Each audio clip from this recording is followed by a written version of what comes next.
Hello everyone, welcome to my first book critique.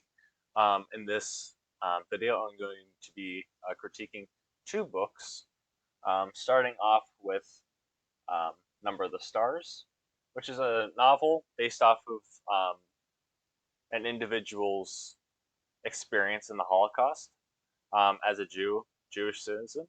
It's historical fiction. It's written by Lowry, and it won the John Newbery Medal. You can probably use this in either English or history class for 7th and 8th grade students. Now, I love this story, but we're going to talk a little bit more about where the wild things are. Now, this is a story that I remember mostly from my childhood. My dad would read me this novel as a kid, and it just brings back so much nostalgia. It's essentially a story based off of a kid who has a temper tantrum. His mom even calls him Wild One, quote unquote. And basically, it's a story of how his world kind of um, goes about and like all the creatures and everything. And eventually, he gets over his little temper tantrum, and he goes back into the real world. That's a very simple summary of it. That's essentially the book itself. Now, where the wild things are won the Idolotic medal. It's a picture book, and the author's name, I hope I'm pronouncing this right, Maurice Sedak. Now, as far as using this book in education goes, you can use this in fourth grade or fourth grade students. I feel like that's around the age level of this book. You can use it for English or art because keep in mind this author did not just write the book itself; he also drew the pictures themselves. So you could use that in art. I can see a few um, cases where that's possible.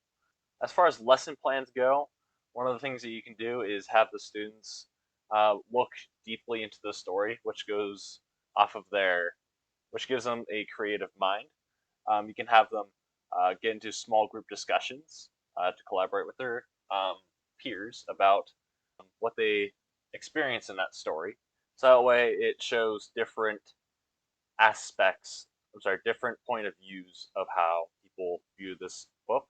You can have the students make a plot mountain, and to like show the different points of the story, you can use that, of course, in English because the plot mountain is a very popular topic used in English.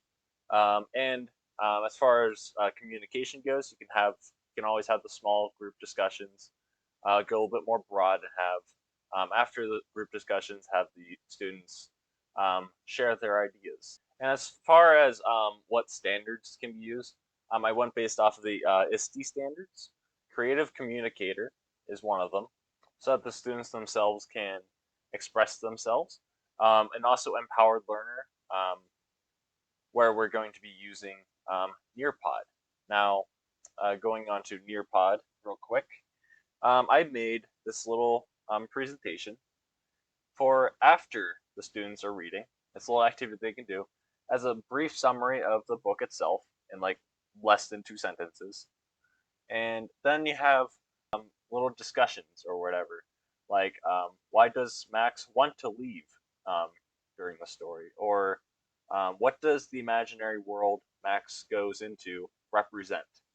And basically, this allows for the kids to collaborate together and show their own ideas electronically.